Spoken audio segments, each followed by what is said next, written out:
होती है और उसके सामने ही 2 लड़कियां बैठी होती हैं और वहाँ के लड़के, आदमी, बूढ़े सब उसको छूने का मौका ढूंढ रहे होते हैं। कभी कोई खिड़की के बाहर झाँकने की बहाना बनाकर, कभी भीड़ का बहाना बनाकर, कभी उसे कोई छूने की कोशिश करता है, कभी कोई छूने की कोशिश करता है। तभी एक लड़का आता है जिसने ब्लैक कलर की पैंट और वाइट शर्ट पहनी होती है, भीड़ के बीच में से आता है और उसके आगे आकर खड़ा हो जाता है। वो खुद भी उससे दूरी बनाकर रखता है और किसी को उसके पास नहीं आने देता। वो दोनों लड़कियां जो बैठी हुई थी उसे देखकर मुस्कुराने लगती है। दोस्तों, मैं गीता गुप्ता, स्वागत है आप लोगों का मेरी आज की एक नई सच्ची कहानी में।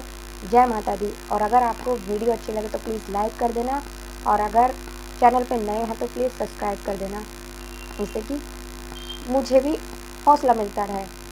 तो ये घटना है बिहार के पटना की, जहाँ पर एक औरत होती है जो कि देखने में ऐसी लगती है कि पता नहीं कितने बड़े घर की होगी। बहुत अच्छे कपड़े, देखने में बहुत अच्छे घर की लगती है, जो कि वहाँ आकर एक आदमी से पूछती है कि यही गाड़ी है जो पटना जाएगी। तो वो उसको बोलता है कि जी हाँ, यही गाड़ी है।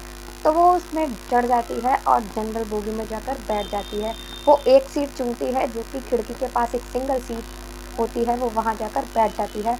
उसके सामने पहले से ही 2 लड़कियाँ और बैठी हुई थी। अब वो बैठ जाती है और ट्रेन में धीरे धीरे भीड़ इकट्ठा होने लगती है। बहुत खूबसूरत होती है वो। और वहाँ जब भीड़ इकट्ठा होने लगती है तो कभी कोई उसको छूने का बहाना ढूंढता है, कभी कोई उसको छूने का बहाना ढूंढता है। कोई खिड़की के बाहर झाँकने की वजह से उसके पास जाता है। जवान लड़के से लेके बूढ़े तक सबका ये हाल था। और वो लड़कियां जो 2 होती हैं वो यही देख रही थी कि आजकल कितना बुरा ज़माना आ गया है। किसी को किसी की चिंता नहीं है, किसी की परवाह नहीं है, किसी की मजबूरी का कितना फ़ायदा उठाते हैं। इतनी ही देर में भीड़ में से एक लड़का आता है और आकर उस महिला के आगे खड़ा हो जाता है। वो खुद भी उससे दूर ही खड़ा होता है, उसके पास किसी को नहीं आने देता। जब वो आता है तो वो 2 लड़कियां कहती हैं, अब इसकी ही कमी थी, ये भी आ गया। लेकिन जब वो उसके सामने खड़ा होता है, उससे दूरी बनाकर खड़ा होता है, तो वो लड़कियां उसे देखकर मुस्कुराने लगती हैं। कुछ देर के बाद वो उन दोनों लड़कियों को समस्तीपुर आ जाता है, तो उन दोनों लड़कियों को उतरना पड़ता है। शायद उनका घर आ गया होगा इसलिए वो उतर जाती हैं। तो वो लड़का उन लड़कियों की सीट पर बैठ जाता है। उस औरत की तरफ देखता है तो उसकी आंखों से आंसू आ जाते हैं, लेकिन उसे जानता नहीं था तो कुछ पूछता नहीं है। वो चुपचाप बैठा रहता है। जब स्टेशन आता है तो वो उतर जाता है, साथ में वो महिला भी उतर जाती है। जब वो महिला उतर जाती है तो वो उसको एक बार पीछे मुड़कर देखता है और फिर अपने घर चला जाता है। जब वो चला जाता है और वो महिला वहीं जो सीमेंट की चेयर होती है वहीं पर बैठ जाती है। जब वो वहाँ बैठ जाती है तो वो अपने घर चला जाता है। जब वो दूसरे दिन सुबह आता है, शायद नौकरी करता होगा इसीलिए आता है, जब वो उस महिला को वहीं स्टेशन पर उस चेयर पर बैठे हुए देखता है तो वो वहीं रुक जाता है और उस महिला के पास जाकर बैठता है। और वहाँ 2 चाय वाला आता है तो दोनों चाय लेता है। 2 एक खुद पीता है, एक उसे देता है, कुछ खाने के लिए भी उसको देता है। फिर उससे पूछता है कि मैडम, आप कल आई थी मेरे साथ ट्रेन में और कल से आप यहीं बैठी हुई हैं, आपने घर क्यों नहीं गई? यह सुनते ही वो महिला ज़ोर ज़ोर से रोने लगती है, उसकी आंखों में आंसू आ जाते हैं। वो फिर कहती है कि मैं बहुत गरीब परिवार से थी, मैं 19 साल की थी जब मेरे घर वालों ने एक लड़का देखा, बिना देखे दाखे मेरी शादी कर दी। और जब मेरी शादी कर दी तो वो शराब बहुत पीने लग गया था। और जो उसके जो यार दोस्त थे वो बहुत ही बिगड़े हुए थे, वो उनको शराब पिलाने लग गए थे और शराब में धुत हो जाता था और उसके दोस्त मेरे संग बदतमीजी किया करते थे। ऐसे ही होता था, दिन पर दिन ऐसे निकलते गए और जब वो ज़्यादा नशा करने लग गए, एक दिन वो शराब पीने की वजह से उनकी मौत हो गई।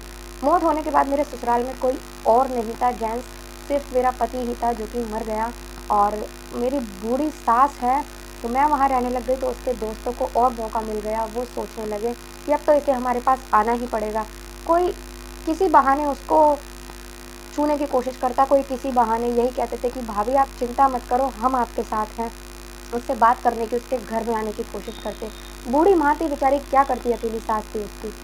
तो वो इन सब चीज़ों से परेशान हो जाती है। वो सोचती है कि मैं अपनी इज्जत का सौदा नहीं करूँगी। तो वो अपनी सास को बोलती है कि माँ जी, मैंने सुना है कि पटना में नौकरी बड़ी अच्छी मिलती है शहर में, तो मैं जाऊँ वहाँ कमाने। तो उसकी सास उसे परमिशन दे देती है, तो वो वहीं पहुँच जाती है जहाँ वो लड़का उसे मिलता है।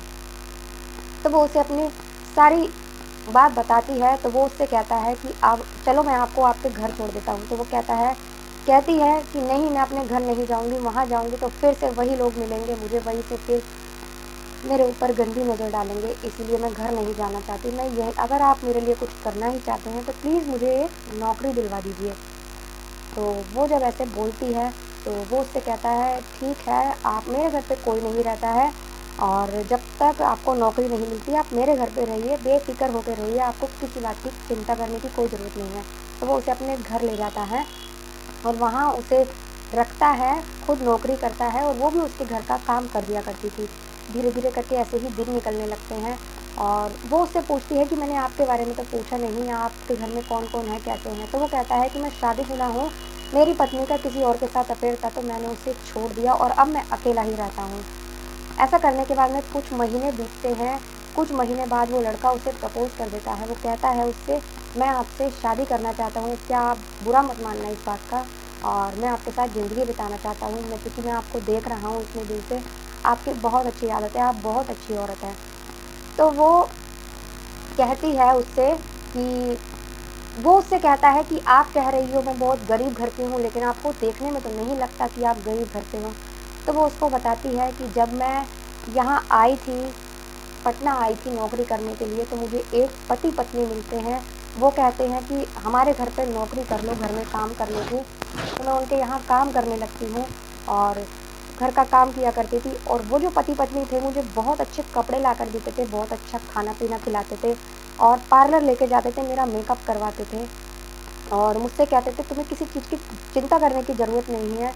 और वो आदमी मुझे अक्सर शादियों में ले जाया करता था, बड़ी-बड़ी पार्टी हुआ करती थी, वहाँ मुझे ले जाया करता था और सबसे बस मुझसे यही कहता था कि अगर कोई पूछे तो कह देना कि मैं इनकी पत्नी हूँ। वो ऐसा करता था। वो आदमी उस लड़की औरत को ले जाया करता था कि उसका जो भी बड़ा टेंडर होता था, पास नहीं होता था, तो वो उसे अपनी पत्नी बनाकर ले जाया करता था, और जो कोई भी मना करता था वो उसे उसके आगे पेश कर दिया करता था, तो उसका टेंडर पास हो जाया करता था। इसी चीज़ में वो उसे यूज़ करने लगा था। अब वो अकेली थी, कोई और भी था नहीं उसके साथ, तो इसीलिए उसकी मजबूरी का फ़ायदा उठा रहे थे वो दोनों पति-पत्नी। ऐसे ही कुछ टाइम निकलते हैं, मौका देखकर वो वहाँ से भागती है तो उसे मिलती है। वो अपनी सारी सच्चाई उसे बताती है, तो वो कहता है कि तुम चिंता मत करो, अब मैं तुमसे शादी करना चाहता हूँ। तो वो कहती है मैं आपसे शादी नहीं कर सकती। तो वो कहता है कि क्यों? तो वो कहती है मेरी सास है जो बहुत बूढ़ी हैं, उनका इस दुनिया में कोई नहीं है मेरे सिवा, मैं उनके साथ ही रहना चाहती हूँ। मैं यहाँ कमाने के लिए आई थी और मैं उन्हीं के पास रहना चाहती हूँ, उनके साथ। तो वो कहता है तुम चिंता मत करो, मेरा भी इस दुनिया में कोई नहीं है, मैं आपकी सास को अपनी माँ बनाकर रखूँगा और मैं उन्हें अपने पास ही रखूँगा अपने घर में, और हम खुशी से रहेंगे। तो ऐसा सुनकर उसकी आँखों में आँसू आ जाते हैं और वो बहुत खुश होती है। वो दोनों शादी कर लेते हैं और वो अपनी सास को भी अपने साथ ले आती है। दोनों बहुत खुशी से रहने लगते हैं। तो दोस्तों, आज की कहानी आपको कैसी लगी? अगर अच्छी लगी हो तो कमेंट कर बताना। मिलते हैं अगली किसी वीडियो में कहानी के साथ। तब तक के लिए बाय बाय। जय माता दी।